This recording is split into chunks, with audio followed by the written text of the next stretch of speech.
they can beat the 76ers. Do you see any light at the end of the tunnel for your? No, not. It's pretty damn sad. Carmelo Anthony has sore knees, but even when healthy, he can't help them win these games. J.R. Smith hasn't shown up but one game this season. Iman Shumpert, your defensive ace, who's struggling as a shooter throughout his career, is shooting a very respectable 48% from the field this year, but he's your second leading scorer. Jose Calderon and Andrea Bargnani, two guys that would be in the starting lineup, has been out. They're expected to be back this weekend against the Philadelphia 76ers. But it doesn't negate the fact that the New York Knicks have looked absolutely atrocious. They are depressing to watch. I haven't seen any semblance of the triangle whatsoever. They've been giving up over 100 points over the last several games, 3 of the last 4 to be exact. They've got 2 losses to the Atlanta Hawks, a loss to the Milwaukee Bucks, a loss to the Minnesota Timberwolves already, a loss to, they beat the Denver Nuggets. But I just look at this team right now, and it's just sad. And you know what? I got to admit, Skip, I'm incredibly shocked that Derek Fisher has made it sadder, because Derek Fisher is somebody that I know to be, I've known him for years.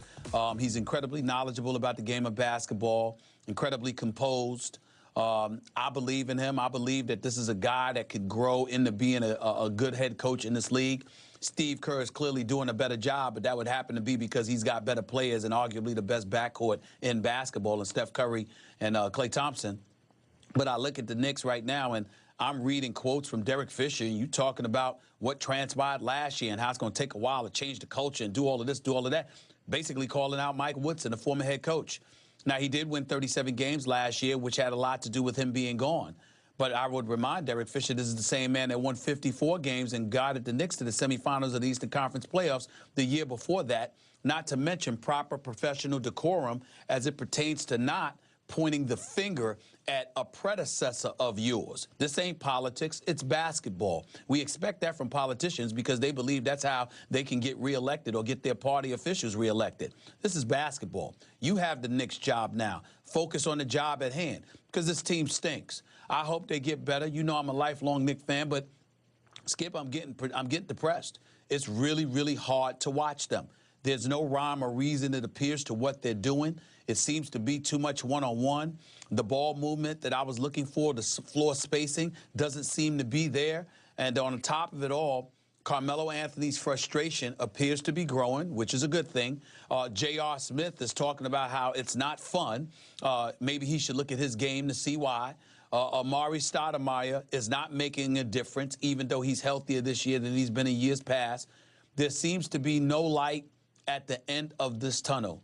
The New York Knicks look disastrous. And I'm trying to tell you right now, man, I mean, when it comes to watching them, I might entertain taking some Prozac. I mean, it's just bad. It's just bad. And I need help because it ain't funny to me, man. It's bad. It's just bad. Okay, in all seriousness, is your gut telling you that they're going to lose at home to the woeful 76ers tomorrow night? I wouldn't go that far, but I would say this. I would think they'd lose if they were in Philly. I don't think they're going to lose at the Garden to the Sixers. But if they were in Philly, even though Philly is 0-11 and look like the quintessential D-League infiltrating the NBA, and I'm talking about an organization in the Philadelphia 76ers, Michael Carter Williams. Listen closely. I am not talking about the players. I know the players play hard. I know you try your best. I'm saying that the organization needs to do a better job of getting players around this kid. You know what? At least they've played hard. I watched them lose by 53 points and then come out the next night and almost beat Houston. Yep. I look at the New York Knicks. They seem to be inventing new ways to lose basketball games, and there are veterans on this squad. There is no excuse for this level of ineptitude. It is embarrassing, man, and it's just very, very sad. And I'm rooting for Derek Fisher because I got love for him. I've known him for years. But he needs to focus on this team and stop talking about or alluding to what Mike Woodson didn't do or didn't have.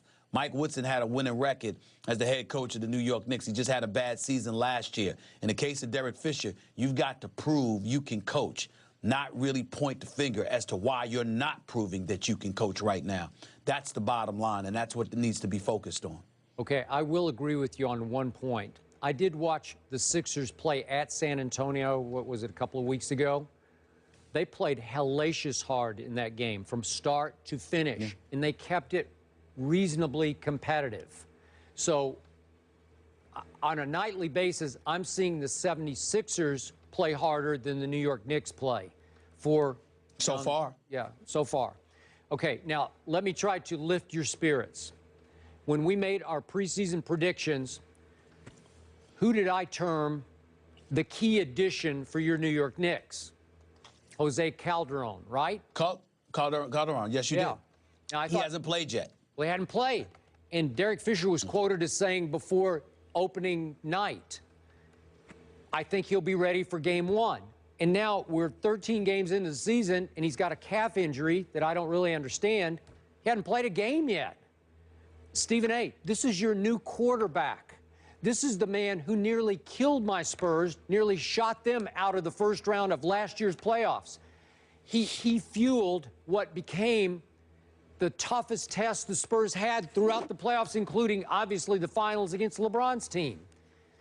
He can get you organized. You talked about floor spacing, about the triangle concepts, getting people in the right place at the right moment and getting them to understand their roles in the offense. This is your man. This is your missing X factor. So I cannot condemn your team until I see him run the show. And I'm hoping I can see him run the show against the Sixers tomorrow night. Yeah, Skip Bayless, but Kevin Martin is not supposed to be dropping 37 points on you for the Minnesota Timberwolves. Okay. Trey Burke isn't supposed to look like Michael Jordan or Kobe with a turnaround jump at the buzzer over J.R. Smith. When you look at some of the losses, some of the losses that's transpiring, man, I mean, listen, Carmelo Anthony is in a bad spot because so much of a load is being placed on his shoulders. I got to reach out and talk to him, gain an understanding, or to talk to a whole bunch of people with the New York Knicks, not just him.